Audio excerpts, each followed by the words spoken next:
Hello and welcome back to First Act, a podcast from Koshy's Business Builders. I'm Cess Busby. And I'm Adam Bubb.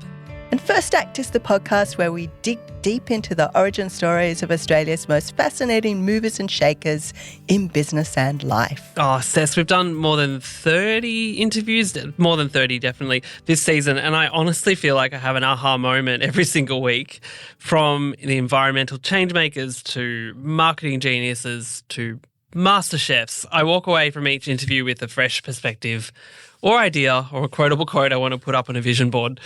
So we want to inspire you with these stories. So today's guest actually couldn't be more fitting for that, right, Cess?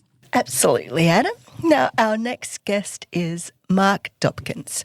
Mark is the founder and strategic director of Forever Projects, a not-for-profit organisation that helps Tanzanian families get the skills and support that they need to choose a new path and break the cycle of poverty. Mark and his wife Anna founded Forever Projects after moving to Tanzania to add to their family by adoption, and the 3-year process opened the couple's eyes to the millions of young Tanzanian children who are orphans and the tragedy of so many women dying in childbirth. Now, upon their return to Australia, they began the work to launch Forever Projects to help children and families in need, and to date, over 900 children, probably more, but that's the latest stats that I could see, have benefited from their efforts. So welcome, Mark.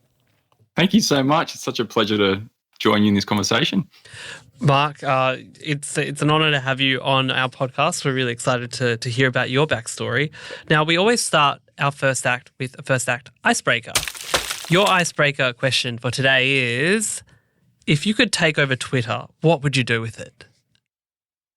Oh, great question. Maybe I'd just double the number of characters and see what happened. That's just kind of turning it into Facebook. Yeah, but there's no. Yeah, look, we can do an experiment, right? We can just see what happens, or we could halve it. We could. Yeah, I'd with that much power, I'd probably need to take some more thought and have some more reflection, though. I know. So you're not going to challenge Elon Musk anytime soon, are you? Maybe I'll call someone that's more capable than me to take him on, but that wouldn't be a bad idea. You might do a better job with it. Yeah, that's right. Yeah, I'll benefit from their better use of that platform. Let's just say that. Well, let's dig into a little bit about you and what you do. So today you run a social enterprise, but was social injustice something that you knew much about growing up? Did you come from a family that was passionate about righting wrongs in the world? Yeah, it's a great question. It's as I've reflected on this, the older I've gotten, the further down the track we've gotten for projects, I've realised the answer is yes, and not in the way you'd think. So I grew up son of a refractories manager at Blue Scope Steel in Wollongong. My mum staying at home looking after kids, but she'd had a really difficult journey with breast cancer I think she was first diagnosed when I was in year 5, and then again more seriously in year 8, and was lucky to kind of beat that a number of times. But I remember just seeing the way she bounced back from that initial kind of mastectomy and what she did with that, which was to kind of go, well, I know what it's like now to be suffering from cancer, and what's it like to be a woman who's just been diagnosed. And so she joined this community of women who got bedside with women and supported them, and then, raised funds for cancer research. And I think just as a teenager growing up, I just noticed that that's what she did, and that's kind of became normal. You step up, and where you can, show compassion and act justly for people to alleviate suffering where you can.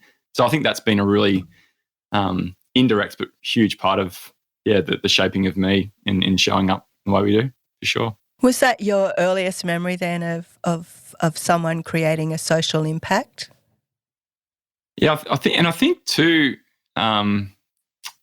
probably in the innocent way she stumbled into it. It wasn't going, I'm going to start a charity, and she didn't. She joined the Illawarra Cancer Carers Network, and so she didn't start anything, but she just thought, what's the next right thing to do? And it's to find a woman who's in a position like I was, and how do I get beside her and comfort her and care for her, and then just taking the next step after that. And I think that's all great change starts with just what's the next step, right, that we can take to get towards better. Yeah. Yeah, it starts from a sense of purpose. Mm-hmm. And often it's something that, it can be something personal, or it can just be that you're moved by moved by other people's stories, just empathy, really. Yeah, 100%. So you're a teacher by profession, in fact, alongside Forever Projects. You still teach to this day.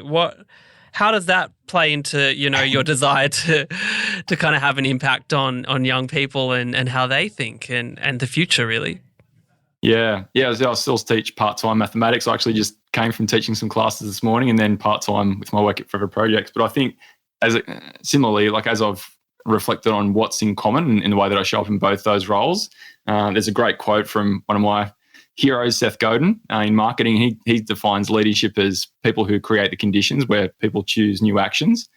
And I think that's what I'm doing in the classroom. I'm not, you can't change people. I can't make a kid do his work, and I can, you could have watched my class this morning and seen that was true, but you can create the conditions by which they're more likely to make a decision that's better for them in a way that's not about solving Pythagoras' theorem or, learning algebra, but more about learning how to learn and learning how to bounce back from failure and all that sort of stuff. So kind of coaching. And I think there's a lot of similarities in the way I show up as a teacher and the way I show up as a founder and leader at Forever Projects, and trying to create those conditions where obviously the women in the projects that we're funding, but also the donors here in Australia and beyond can benefit from the conditions we're creating as a charity and take actions that will create impact and also meaning for them too. What do you say to those kids in the classroom that are like, "Oh, I'm never going to use this. This maths is stupid." I say, you're 100% right. You are never going to use it. And then I pause and they're like, "What? Did he just say that?" and then I say, "Now let's just, some people will use some of this maths, but most of you will use very little of it. But what you will use is learning how to learn. And if you can learn how to learn something that's difficult and that you don't actually love, but you've learned that skill of learning something new and pushing through the hard part, then you are a learner. And you're then, when you put yourself into a new position later on, when you really need to learn something because you're passionate about or you need to, then you've built that skill. And I think that's something that they really understand, and they can see you're not just pushing a system on them that they don't believe in and so on, but you found a way to go, well, what's the essence of learning and what's the magic in the classroom, and how do we celebrate and focus on that despite what the system's pushing kids towards increasingly in education? Yeah.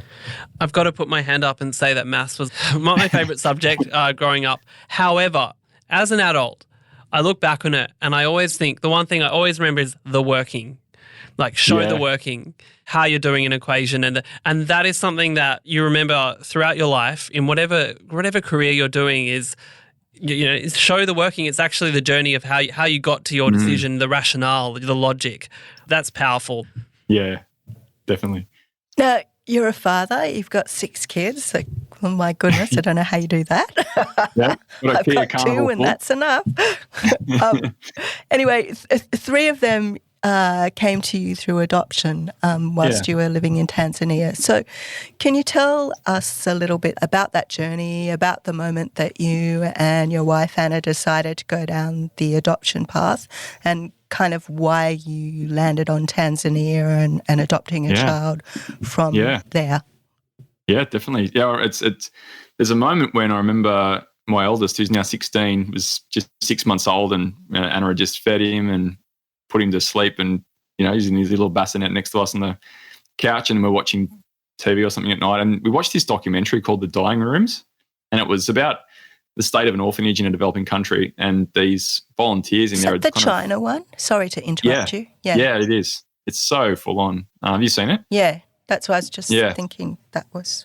Yeah. So you can imagine watching that and seeing these kids literally rocking themselves to death because they've got no care, and they're just put away, put to the side. And obviously there's lots of complex reasons why that was happening, but it shouldn't be happening. We're watching that and just watching our 6-month-old son just going, how is this the same planet? These are both babies and this doesn't seem okay. And that was the kind of seed I think that was planted in our hearts to think about what it looked like to contribute as a family to kids who didn't have that hope of a family of their own. So we kind of looked at potentially foster care or adoption in Australia, but we felt strongly about inter-country adoption. Whole long story short, we decided that we were also keen to live abroad at some point and move. So we decided, let's think about moving somewhere and working as in education. My wife's a school counsellor and psychologist by background, so let's move overseas for a couple of years with our young kids who were 4 months at the time, and then foster and adopt children who needed a family in a different country. And Tanzania was one that just ticked all the boxes in terms of it being safe, compatible with our immigration laws, a place that we could get work. And particularly there was organisations there that we were really confident in, that there were, that they were really ethical, and that there were kids that, we all know that there's kids who legitimately need a family, but we've all heard of organisations that are trafficking children where they're actually profiting off that. And so we were very aware of that. And and there was an organisation, particularly the one we eventually adopted from in Tanzania, that really we felt very strongly about and aligned with its values. So that was what drew us there. Yeah.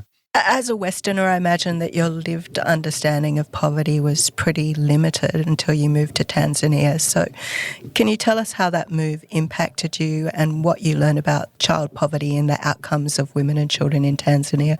Yeah, I think, we just went into it not completely naive, but pretty naive in terms of not so much understanding poverty itself, but just what were the circumstances and the conditions that were causing families to be separated and families to be in poverty to the point that, giving up your child would seem a better option for you as a family. And so that was something that we just came to learn about, especially while living there, obviously, and whether it was in the city we were living in or discussions with people, just shopping down at the local market, just all the different bits and pieces of the puzzle come together, and you see that there's institutions there that were kind of on their way to kind of being formed, but the independence movement in the 60s and 70s with a lot of these African nations, like they were trying to rebuild these institutions that the colonists had kind of started building, but then just left them when they left those countries, and it didn't suit them anymore to hold them. So that these poor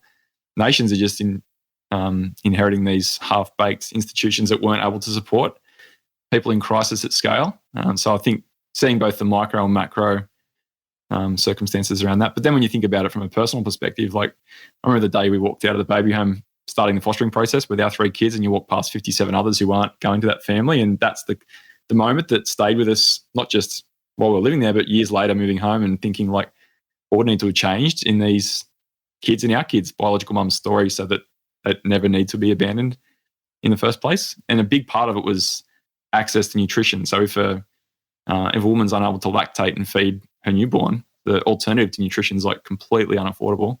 So here, one of the options would be formula milk if someone couldn't breastfeed, and obviously breast milk's hugely is the main priority, obviously, and first and foremost. But like here, a tin of formula milk might cost $35, right, at Woolworths. And in Tanzania, if an average Tanzanian was to go and buy one of those, if they didn't have access to nutrition, it would cost their entire week's wage on average. So imagine you going to Woolworths and seeing $1,000 on a tin.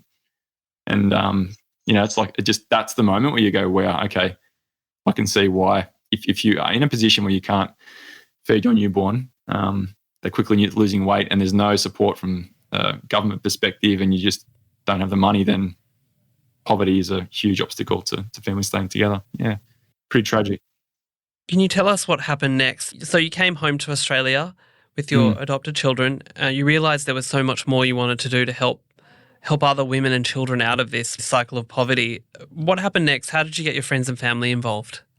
Yeah, it was really through sharing the vision of the local teams on the ground in Tanzania. And it's really important, I think, when we share about Forever projects, then we're a fundraising organisation and really shining awareness on the work that's done by local teams, but they're locally led. And so these teams are already noticing all of this, obviously, themselves, and thinking, what could we do to catch women in crisis before the point that the families separate? And so they had a vision for this pilot program of a 12-month program that women could kind of join, have nutrition provided, crisis support to get back on their feet, and then set up in a small business to then provide for their family independently and within a 12-month period. And they'd started testing this even when we were still living over there, and they were noticing it all was working. And so as we said to them, look, we're moving home, what can we do to continue to support? They said, we want to raise funds for this part of our work. This will reduce the number of orphans in the first place. And so we thought, well, we didn't intend to go out and start a charity. We thought, let's run an event for 60 friends and family at a local friends cafe in Wollongong. They said, you can have the space, have the food, all for free, do what you want. And we thought, well, you could do your status quo fundraiser, but let's use creativity and storytelling to really evoke the the emotion that we experienced ourselves. So we got a good friend of mine, Ben, who's a beautiful designer, and a few others involved, and we just created like an art gallery vibe in this cafe. And we had 16 really powerful stories of women who'd broken that cycle of poverty, created a self-sustaining future. And on the artwork, there was their story and then just the cost of the item, e.g. like a sewing machine or some startup capital, start a business at the market, and then just invited our friends and family to donate if they felt inspired to, without any guilt or obligation. And we raised like 16 grand in one night, and we're able to send 100% of that over to Tanzania through connections there. And that quadrupled their initial pilot budget for the project. And so that was the moment, I think, where we went, okay, this project is working. We've got 16 really powerful stories of the initial women that were part of that project. And there's people in Australia who want to be part of this, but they're not going to just give without thinking through what they're doing, and if it's no connection to them personally. And so I think that was the heart of, well, it definitely was the heart of Forever Projects, just going, how do we use storytelling to inspire people here to give and connect them to what the impact of their generosity is and just how far that money goes. So that was definitely the DNA for projects in that event right there. Yeah. So that was kind of the genesis of Forever Projects. But when did you kind of formalize it and decide that rather than just this ad hoc, I'm going to hold an event and get my friends and family involved? When did you decide this can be so much bigger? It's going to be a not-for-profit. We're going to raise money. We're going to get as many people as possible involved in this charity. Yeah, it was a moment in, I think it was the end of 2014, and the director of one of the projects on the ground had shared, the impact that we'd done 3 annual events to date at that point. And they'd said, well, here's our vision now to kind of scale further, not just in this one region that we'd adopted from, but kind of connecting with other partners throughout Tanzania that had that like-minded philosophy. And so they had a huge vision to scale up. And that was the moment where we thought, well, they want to do more, they're going to need more money. And what we're doing is working here. How do we scale up? So that was the point. It was like inspired by their vision to go, let's register as a charity, let's try and do all year round fundraising, and let's just throw mud at the wall and see what sticks, like any business that starts, right? One of the catchphrases of Forever Projects is using what's in your hands to make a forever impact.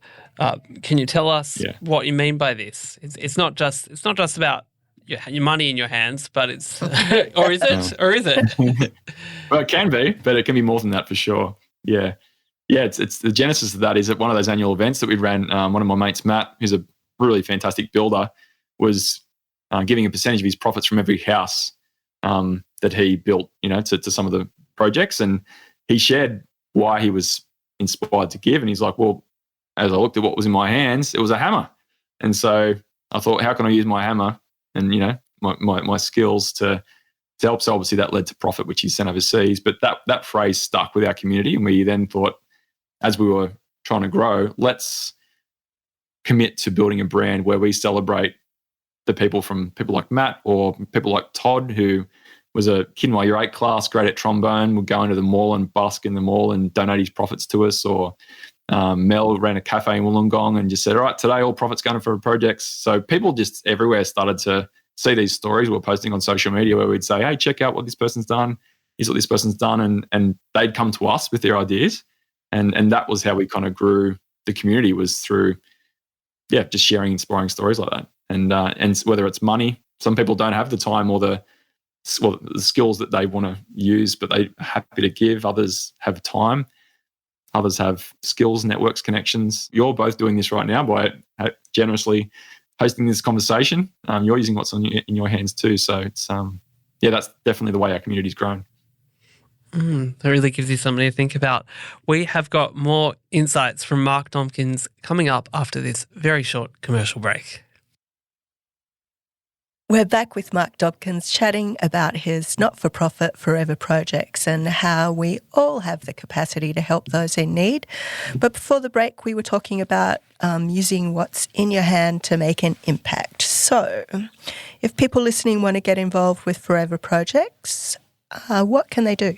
There's lots of ways they can get involved. So if it's money and people want to give, a huge focus area for us at the moment is providing a really reliable and unrestricted runway of funds for our local partners to scale. So there's probably a lot of business owners listening, and they know how important it is to have that funding as a base for your business, and the local teams we fund no different. And so if people felt inspired by this mission and wanted to get involved, giving monthly is such a great way to do that. Whether it's 10 a month or 100 a month or whatever it might be, it's the power of that collective giving. And we think about how many things we subscribe to, Spotify, Netflix, City Morning Herald, whatever it might be. Like the power of the subscription is in all those little $4 and $5 amounts pooling to give that organisation the opportunity to create value for everyone who is subscribing. And it's the same with charity, I think. So that's one. Another one is our talent, whether it be our skills. So, for example, we just did a big campaign, Watch Your Kilimanjaro, and I noticed the first person you interviewed was Mel Perkins at Canva, and we've got a lovely partnership starting with Canva, and one of their brand marketing managers led our campaign as a skilled volunteer, and so that was a capability gap in our team we didn't have. And Bronnie just corralled all of our creatives and set a campaign go-to-market strategy, and amazing. And so she didn't give money, but that was worth a lot of money, from our perspective. And then the third one could be time. So I mentioned that Watch Your Kilimanjaro campaign this October just gone. We've had, I think, 415 people conquered their own Kilimanjaro, whether it was swimming, running, riding, reading lots of books, but, time-intensive stuff. Little 13-year-old Penelope did 18 kilometres with her brother Angus in the local pool down here and raised enough money for a whole family to go through the 12-month project. And so time's another way that people can get involved, yeah. That's interesting you mentioned the What's Your Kilimanjaro project, because that is that's something that really connects people's actions to that storytelling element. What can I do off the back of hearing from these stories? The power of storytelling and narrative is so important in being able to drive action, isn't it? 100%. It's I think we're waking up to the power of story, and we're seeing that a lot in how people talk about marketing and strategy and so on, because it's how we, as a maths teacher, and that's when you tell a story to communicate, a concept versus just information, just a different part of the brain's activated.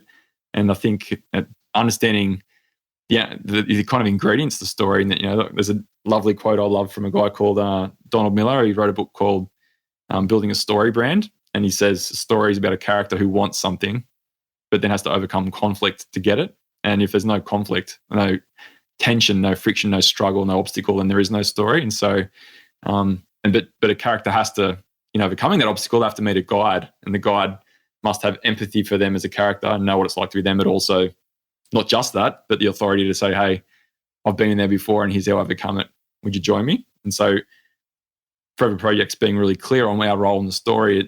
We're not the hero. The hero is the heroes, plural, like the women breaking the cycle of poverty, local partners walking alongside them, the generous donors in our community.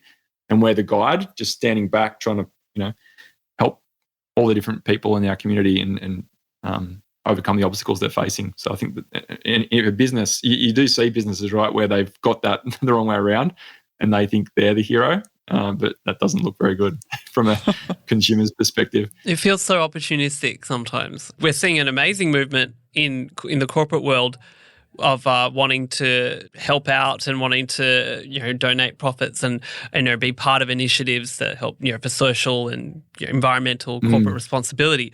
But some of it can just feel a bit on the nose. Yeah. You can kind of gauge the intent, can't you? Yeah, you can tell when it comes from a really authentic place, can't you? Yeah. Well, I think you've definitely done a great job at being authentic in your storytelling and sharing what it is that you want to achieve with Forever Project. And I think that's probably why so many everyday Aussies have jumped on board and helped to raise money. But you've also managed to get some interest from corporates as well, like you mentioned earlier.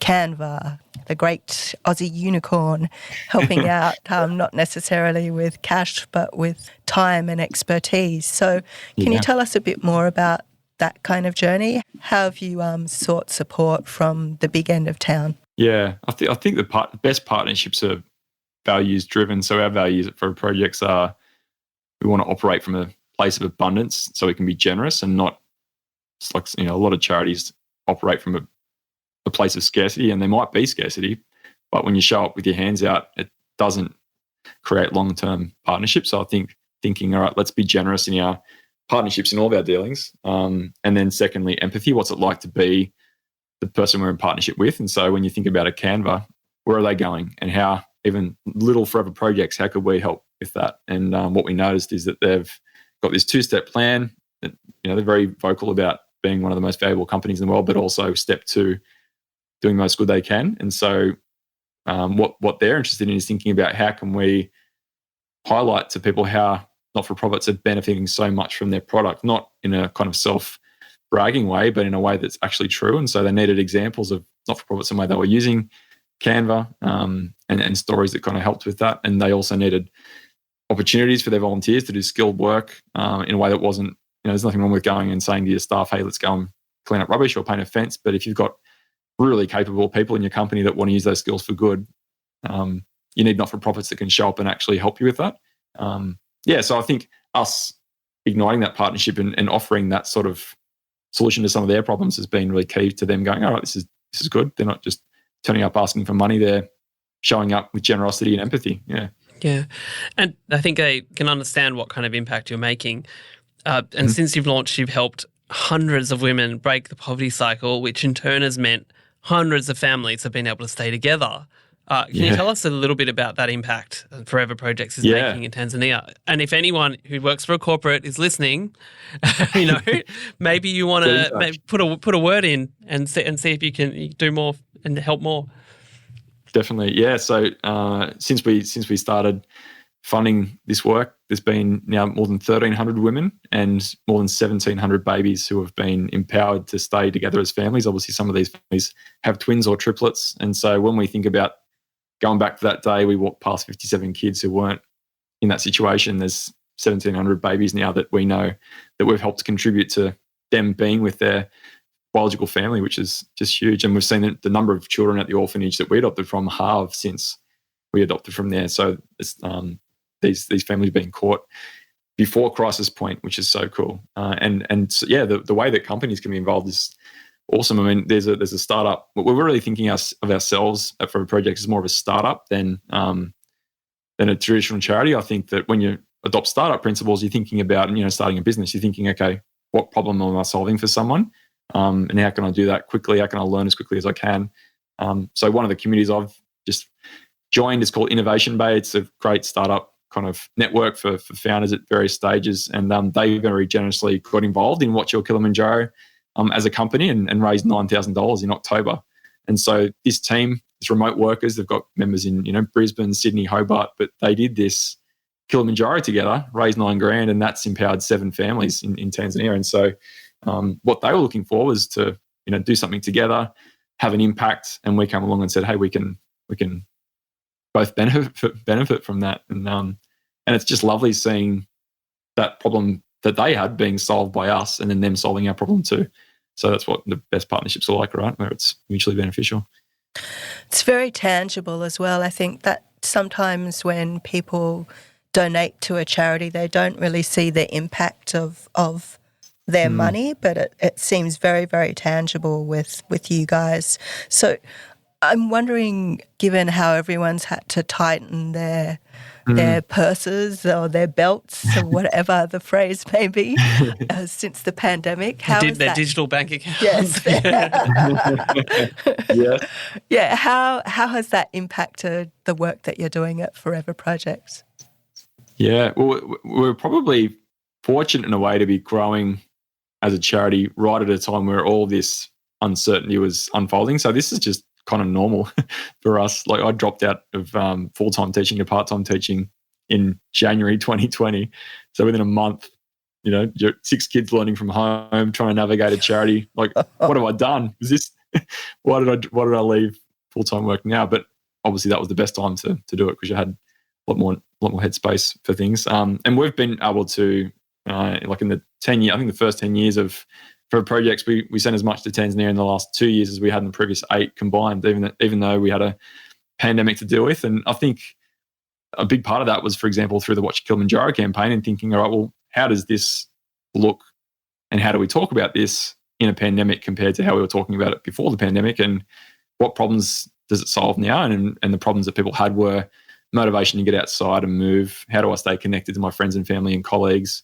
How do I still have impact when the world's going crazy? And so we kind of led out with that as the invitation to watch Kilimanjaro, and that was a really great thing. But then on the flip side, going into it this year, we've realised that a lot of the value that we were asserting in the pandemic isn't as valuable now. So people can go outside, they can connect. And so it was not harder to engage people to join, but it was harder to inspire people potentially to give. And we noticed, obviously, with interest rates going up, average giving was down. So you just take that, as all businesses do, and go, okay, there's some new information there. How do we reflect on this and improve for next time as well? So, I think always noticing and reflecting and repeating, right?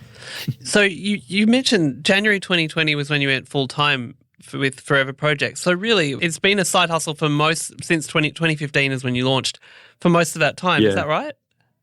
Yeah, so I was full-time teaching up until end of 2019, and then just half my week teaching from 2020 onwards till now, half my week teaching, half my week on Forever Projects. Yeah, so I'm still part-time teaching, part-time for projects and building, and we've tried to build a team around us and notice as a business, like what's the capability gaps that we have and how do we fill that. And that, I think a lot of charities assume that, we'll get the founder to go full time, but that's, the founder doesn't always have the capability that the organization needs. So we've just tried to look at the capability gaps and try and get contractors and hire people for those gaps. And I think, I know we touched on this earlier around transparency, but the other thing we've been thinking about is, as we grow our team, when people give to Forever Projects, they're giving with the intention of empowering women in Tanzania and not, funding someone's wage in Australia. And so we, there's a lot of obstacles around giving to charities when people think how much of this is actually going to the cause. So we early on kind of segmented our operational costs, and we asked those initial early kind of annual event donors that I'd mentioned earlier to form our core community, and these donors really generously fund our operational costs for projects, that when we run a campaign like Watch Kilimanjaro from the public, we can say, hey, we've got operational costs, but they're covered by these core community members, so every cent you raise or give will go to Tanzania. And so that's, I think, made us feel much better about inviting people to give, because the question of how much is going, it's just off the table. It's 100%. Yeah. So can I ask, what's your big dream for Forever Projects? Yeah, big dream in the next couple of years is really, can we have such impact in Tanzania and continue to accelerate our local partners' impact so that they can reach more villages and more cities and more women and children, but then also think about what's it look like to scale this further afield, because obviously this is not a problem just experienced in Tanzania. It's a global problem where you see poverty creating families being separated. And so I'd love to raise enough money to start connecting with impact partners beyond Tanzania as well. We're almost running out of time, but I'm really interested to know what your top tips are for staying purpose-driven and keeping your eyes on that goal of making that change that you'd like to see in the world. Yeah, I think it's being first and foremost crystal clear on what your values are and what your mission is, and then that the organisation owns that. And so then when you're making decisions, tough decisions around finances and resources and goals and so on, like, you can almost have a conversation with your organisation. So it's not like you're talking to your team about it, but your organisation is this living organism that's growing and it wants to manifest this impact in the world. And so if you can separate yourselves from it and ask it what it's trying to do based on its mission and values, I think you can make better decisions for how to kind of fuel and accelerate what it's trying to do. And it takes a lot of the ego and that sort of stuff out of it as well. It can be hard to not, self-identify with the impact you're having and the organisations we're starting, right, with small businesses. But I think that's a really important piece of advice to be self-aware on early on, so that it can be what it wants to be. Yeah. Mark Dombkins, thanks so much for joining us today. Thank you so much. It's been such a great conversation. Now, you can find out more about Forever Projects at foreverprojects.org. Thanks for listening. Join us next week for another fantastic First Act conversation. We can't wait to bring it to you. Thanks for listening.